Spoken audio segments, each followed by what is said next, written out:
from diarrhea, for example. So, because of course then dairy, can make the diarrhea worse, but if not, that's also a good idea to use that Greek yogurt. Super. Thank you so much for that.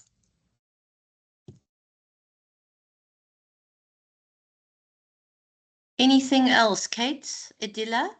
Let's start with Kate again and then go to Adila. I just want to know, I mean, all this stuff is happening overseas. Are there any plans to open a testing lab in South Africa to save on costs?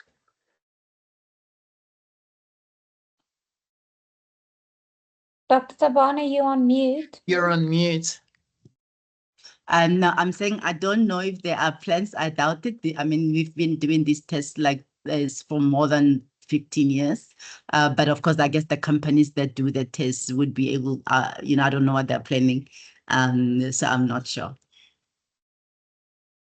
Adila. Hi, thank you for the lovely talk. I just wanted to find out, once I'm triple negative breast cancer. I just wanted to find out, once treatment is over, are there any restrictions, or can you have everything? Like, is turmeric okay? Is the grapefruit, all the things, is it fine thereafter? Yes. Yeah. Everything. It's fine because the restrictions are mainly based on, we don't want things that are going to affect the efficacy of medication. So Yes. when there's triple negative breast cancer, there is no maintenance medication after all the treatment is finished. Okay, thank you. And is there any evidence to show that for cancer patients, creatine and glutamine is recommended, or of any benefit? So I'm not aware of data specifically for creatine for cancer. Mhm. We know that it's not harmful, but I'm not aware that there is necessarily data for quantifiable benefit. But having said that, there are other benefits for bone health, muscle strengthening, and so forth that can be bad for for anybody, and particularly for women who've had breast cancer before. But I'm not aware of specific creatine data in relation to benefits after breast cancer specifically. Okay. And last question. In terms of immunotherapy, so I had 4 treatments of chemo, and then obviously I had to wait for January for the immunotherapy to come into play with the medical aid. So I had 3 rounds of immunotherapy, and then I had my surgery in between, and there was a complete pathological response. So because of financial constraints and so on, we decided that the immunotherapy was quite unaffordable and stuff. Is that but I saw some research saying that there's no evidence to prove that immunotherapy is the efficacy of it hasn't been, what studies been proven that it's really helpful once there's a complete pathological response. What's your opinion on that, doctor? I think to answer that question, we must go back to the initial trial design. So the initial trial design basically randomized patients to 2 arms.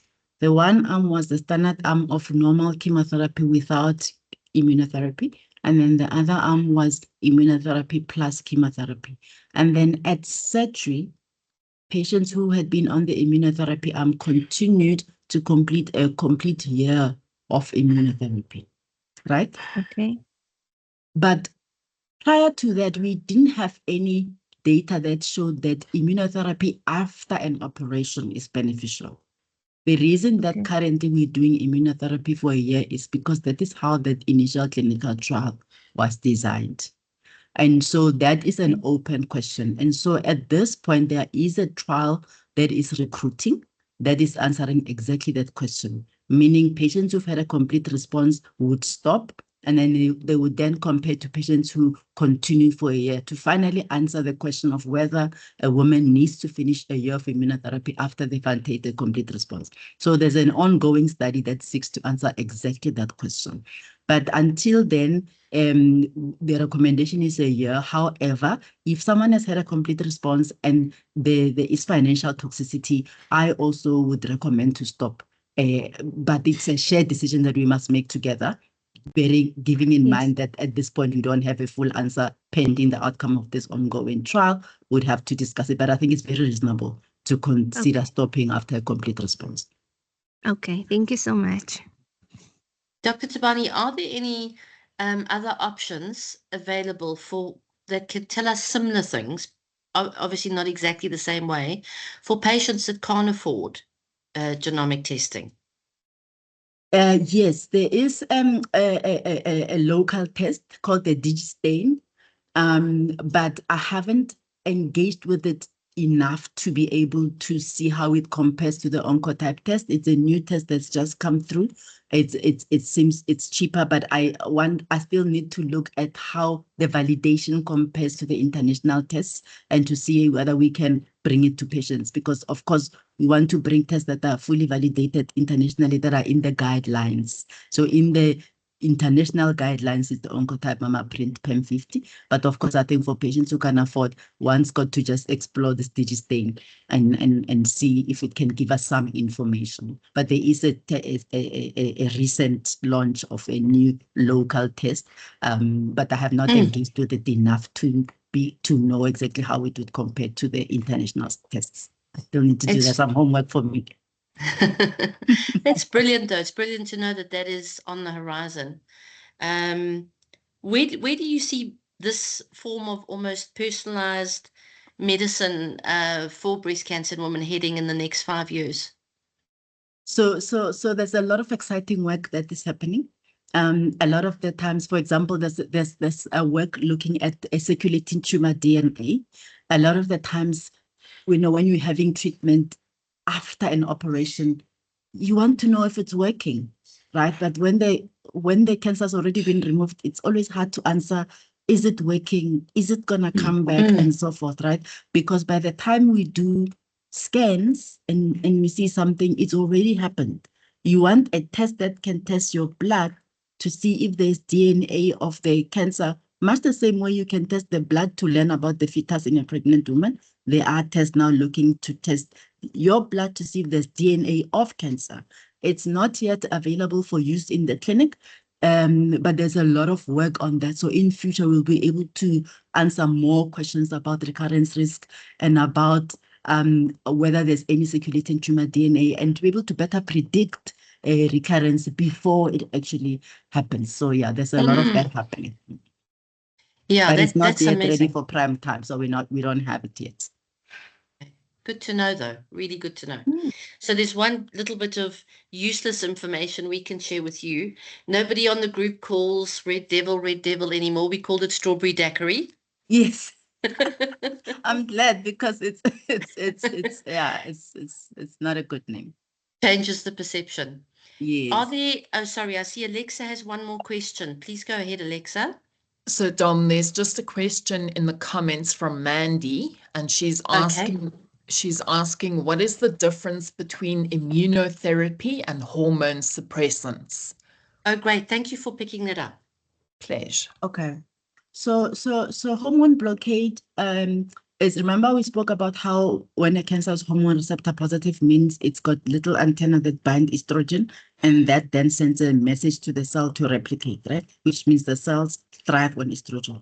And so the hormone blocker medications block estrogen so that we don't have a lot of circulating estrogen to bind on the surface of the cancer to make it grow.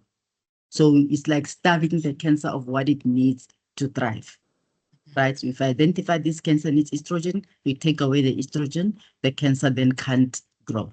That's hormone blockade. Immunotherapy is, so the immune system is generally able to identify foreign invaders.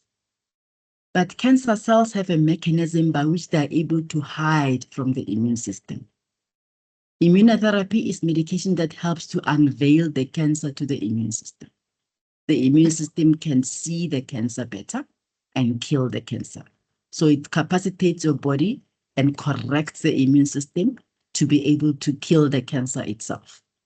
That is why the immunotherapy continues to work even after you have stopped, because the immune system is switched on and is then able to continue to kill the cancer.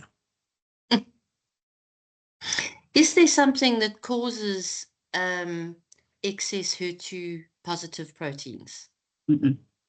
Not that we know. It just is. It's one of those anomalies. Okay. Luck of the draw. Jacinda, you have a question. Please go ahead.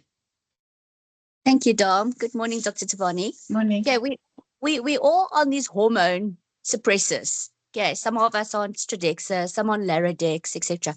How do you determine which one to prescribe? Okay, so Stradexa and Laradex are in the same class of hormone blockade called aromatase inhibitors. So Laradex, Stradexa, it's about physician comfort. It could be anything. That is why in the time when the Stradexa was out of stock, remember there was a time when no one could find Stradexa, we could easily switch to Laradex. So they're in the same class and the data is the same and they do the same thing. And then just about your clinician and what they prefer, but there really is no difference, right? They do the same thing, they're in the same class. So then it's about what does one decide between aromatase inhibition, Laradex, Stradexa versus tamoxifen, right? So it depends on a number of variables. For example, the menopausal state, the Laradex and Stradexa we're likely to give it to the postmenopausal woman. If we give it to the premenopausal woman, it must be accompanied by an injection called Zoladex that will suppress the ovaries. So we can't give Laradex alone to a premenopausal woman. It's got to go with an injection. And of course, that combination lends itself to more side effects. So we would have to give it to the high-risk younger woman. For example, who had an aggressive tumor, lymph node involvement. So the high-risk younger woman would have Laradex plus an injection. But otherwise, the Laradex is more for postmenopausal women because the ovaries in the postmenopausal women are no longer producing estrogen, which means that we are dealing with estrogen in other parts of the body, the fat, the liver, the adrenal glands, the brain, and so forth.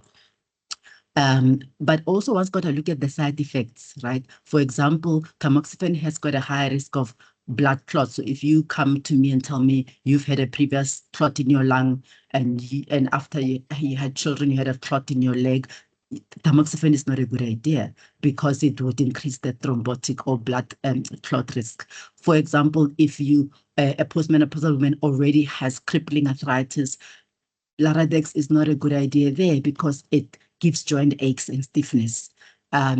So one's got to also weigh up the side effects, take the history from the woman and see what is appropriate.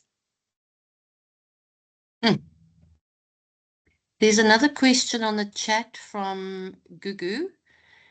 She says, we appreciate the session, Dr. Tabane. Can physicians and scientists please empower ChatGPT AI platforms? They're leading us astray. I think, you know what? I think it's the same as before when it was Google. It's a similar idea. I think the way to manage it is that when you've read something on ChatGPT, bring it to when we meet again. Let's iron it out. Let's interrogate it and so forth. But it's really just about just talking about it and contextualizing it. But I don't think we'll run away from that. Yeah, it's like Googling symptoms. We all do it. I also sometimes Google symptoms of myself to check of my children instead of calling the pediatrician. We all have an unhealthy relationship with Chad and Claude and all of them at the moment. Sally has just sent me a message. She couldn't get back on, but she said, could we ask you about, sorry, I just want to double check that. It disappeared off my screen. Dom, could I ask about side effects of Keytruda, i.e. joint pains, etc.? So I'm thinking perhaps it's been suggested for Sally and she's just wanting to figure some of that out. So before we talk about the side effects, it's important to just recap how the immunotherapy works. The immunotherapy works by unveiling the cancer to the immune system by correcting the immune system to fight the cancer. So almost like switching it on, right? But we must acknowledge that is not how the immune system was created. And therefore it means some of the side effects of immunotherapy is what you call autoimmunity. where the immune system now goes to attack something else, like your thyroid, like the cells lining the gut with diarrhea, like the tissue of the lung with the inflammation of the lungs called the pneumonitis. So any organ that you can think about can be inflamed as a result of an overactive immune system. But generally, those are well treated with steroids. Steroids tend to dampen down the immune system, so we can interrupt the treatment and do that. But what are the commonest side effects of immunotherapy on that basis? Diarrhea, so it can affect the gut, mild fatigue, pneumonitis, which is inflammation of the lung. That is in about 3 to 4% of patients. So that is not a lot of patients, but it's something that we've got to be aware of. It can give like an arthritis where the joints are inflamed. And so that's really because the immune system can get too switched on and affect other things that were not the primary intention. But in the main, especially when you give one immunotherapy drug and not a combination like we do in other cancers, the side effects are manageable and can be treated with dose interruption and short-term steroids. Right. Thank you. Renee? Hi, Dr. Tabane. Good Since morning. we're talking about Larodex and all of the joint pains and everything, do you have anything in light of using collagen?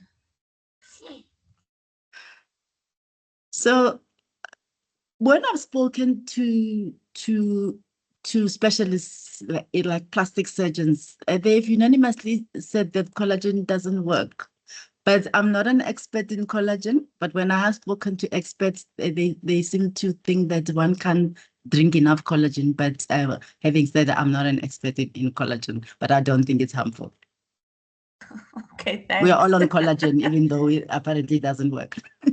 What is your top suggestion in terms of, because I think that's probably one of the most reoccurring ailments or conversations is about joint pain on the group. Anything you can suggest there? So I don't think it is one thing that solves the problem, right? I think I would say supplements that have got chondroitin in them, like Flexical, walking, because the joint aches are worse in the morning, but they get better with mobility and as the day progresses. Weight-bearing exercises, so strengthening the muscles around the big joints. And I acknowledge that it's hard when you're feeling tired and when the body is aching and the muscles are sore.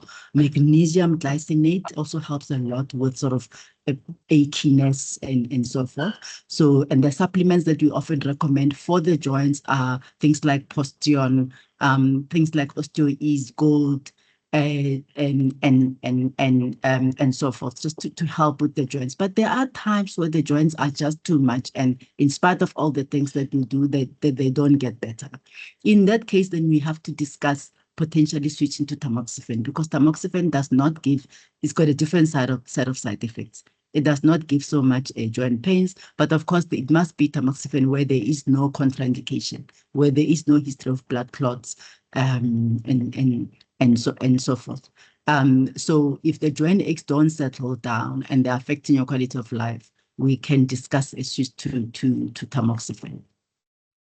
Is there any actual research that also supports the thinking around the fact that once you've suppressed the estrogen in your body, that it seems histamine takes the place, and that is one of the causes of this?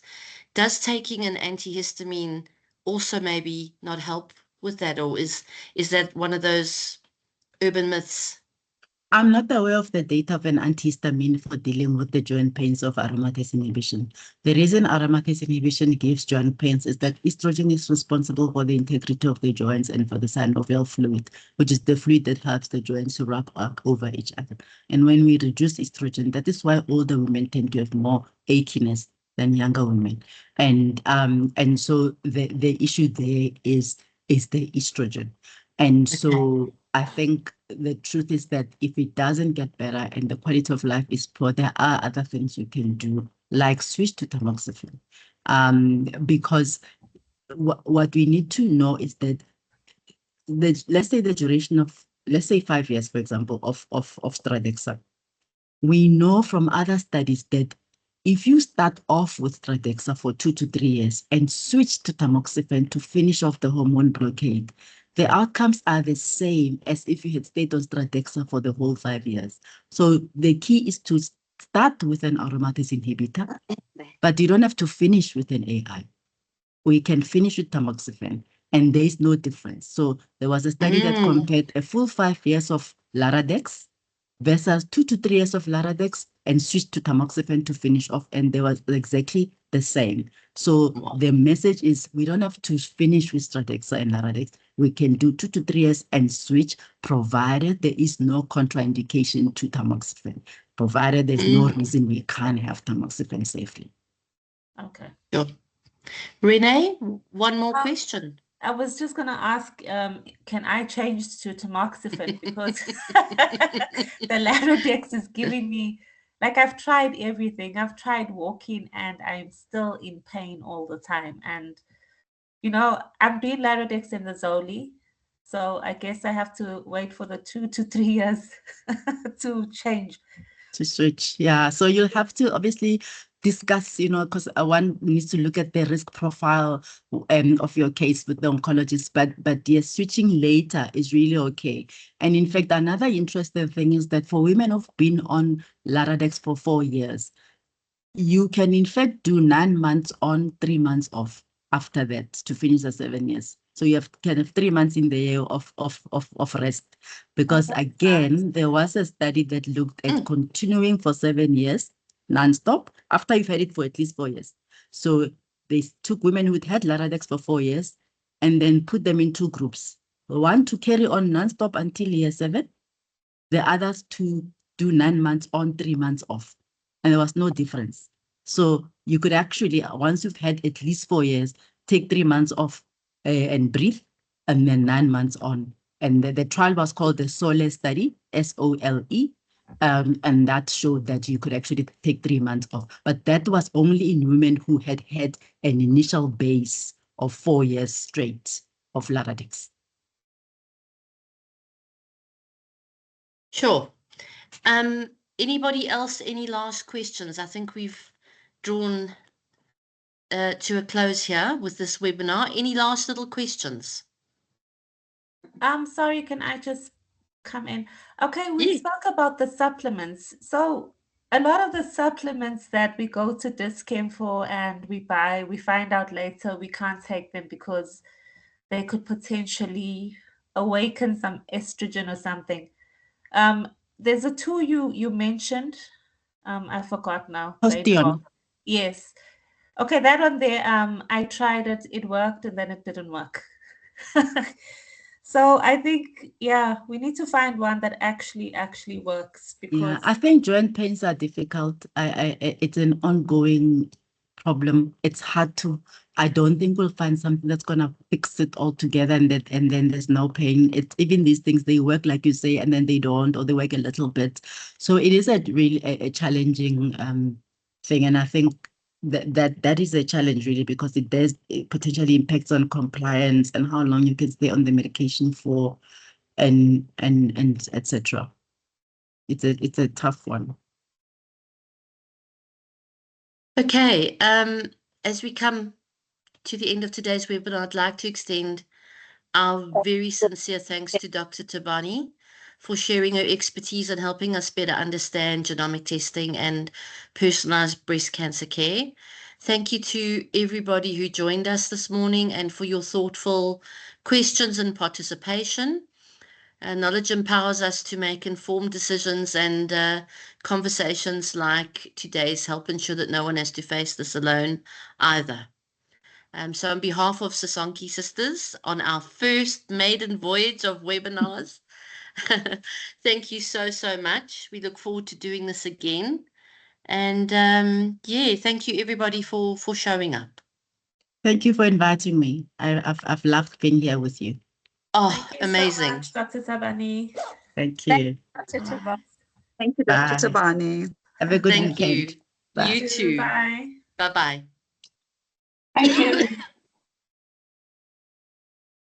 We didn't get the cameras on. Should we do that?